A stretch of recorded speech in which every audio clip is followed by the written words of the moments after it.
Balik po tayo sa ating public service portion. Andito ngayon sa ating studio live si Mr. Danilo Prisado at ang kanyang mga kasamang construction workers. 22 po sila lahat.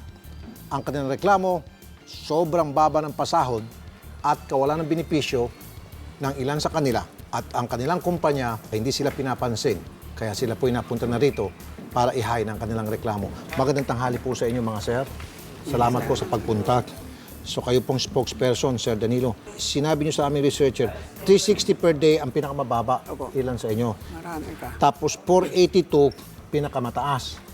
Kapos pa rin to sa pinakamataas, kapos pa rin sa 512 na minimum. Kasi Makati po Opo. yung pinagtrabaho nyo. Walang benepisyo, SSS, PhilHealth, Pag-ibig. Mayroon kami, ang iba wala. Bakit namimili? Oo.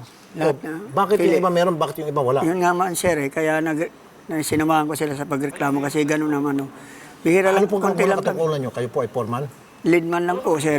Pero ang ano ko talaga, sir, applicator pa lang. Ginagawang leadman. Okay. Okay. So, yung iba meron benefits, yung iba wala. Wala. 13-month pay. Kung magkano lang binibigay, hindi mo naman inare-relate Hindi sa ano. pwede.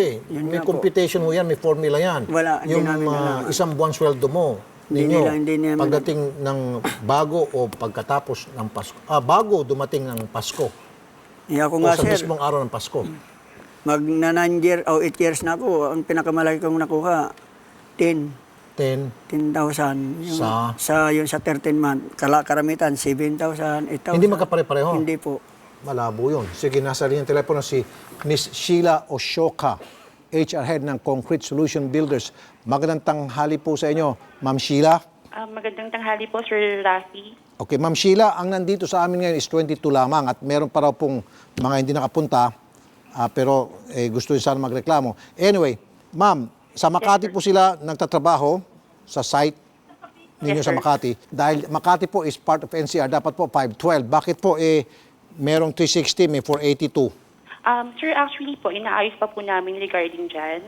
Kasi meron pa po kami internally inaayos to check if maaayos na po namin. Kasi sir, we're just about to expand pa lang yung company. Okay. Tumalaki pa lang po. And sir, Okay. kung sana pwede ko sila makausap internally dito sa office namin.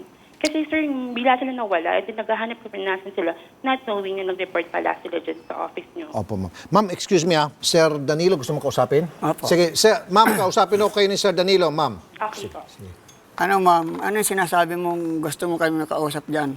Isisettle na po natin. Kasi Si-set diba, up. lagi ko naman, Danilo, lagi kong sinasabi sa'yo. Hindi, ito ko muna, bigyan mo ma'am. lang ako ng time kasi inaayos pa natin.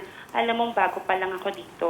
I'm just about na ayusin pa lang yung mga problema. Sine-check pa lang natin yung dapat i-check. Sana hindi kayo dumiretso dyan. Ayusin natin yan internally dito. Pag-usapan natin, kausapin mo kami. Wag sana hindi mo nilagay dyan. I mean, dumiretso ka kagad dyan on air. Paano bang mo sinasabi mong bago pa lang? Ang iba ng mga kasama namin may mga 15 years na, 17 I years know, na. pero ako, bago pa lang Oo, ako. ikaw. Sabi Hindi dapat hindi mo sabihin yun. Sinasabi ko pag nakakausap ko kayo, lahat ng mga concern nyo, inaayos ko, ina-assist ko. I mean, Sa sabi ko, 17 years, ma'am, na ano, hanggang ngayon 360 pa rin pasahod ng 17 years? ang iba ng kasama namin. Kali. hindi 17 years, bago pa lang ang company. Bago? Dati, maliit pa lang to, ngayon pa lang tayo nag-expand. Ayo, ikaw, maliit ka pa dahil bago ka pa lang. Kami Sir na mga Raffy. trabahador. Ma'am, Okay lang po, ayusin ko po yan internally dito. Okay. Hindi na po ako magsasalita sige, ng ganito anything. pong gagawin natin, Ma'am. Doon na lang po siguro kayo sa DOLE mag-usap-usap, magpadalo kayo ng representative sa DOLE at kami rin po mag-observe doon sa magiging proseso ng pag-uusap nyo sa DOLE para maayos po itong problema ng inyong manggagawa. Ano po, Ma'am Okay Sheila? po, sige po. Sige po. At Thank kayo you po po. makakatanggap po ng invitation sa DOLE at sumipot po kayo. Salamat po, Ma'am Sheila. Ha? Thank you po, Sir Raffy. Thank Okay, you. thank you po. So, mga sir, Ma'am, patatawag sila sa DOLE at doon na lang kayo magkwentahan. Opo. Okay, ito na. Si Yusek Joel Maglungsod. Yusek, magandang tanghali. Ay, tanghali po. Oo, magandang sa inyo. Medyo, sinsya na po kayo kasi ongoing kasi meeting namin. Okay, mabilis lang to, Yusek Joel. I-schedule lang po namin yung pagsama sa napakarami mga manggagawa dito dahil marami silang problema sa kanilang kumpanya at itong kumpanya mukhang nagsisinungaling at kung ano mga pinagsasabi na parang pinapalabas na sila pang sinungaling itong mga complainant, sila nangandihado. So sir, siguro po at the most Monday, darating po kami dyan patawag niyo rin po sige, itong sige. kumpanya at dyan na lang po mag-usap-usap sa inyong opisina. Okay, sir? Okay, sige, Rap. Okay naman, tulungan natin, okay. Thank you po, Sir Joel, ha? Okay.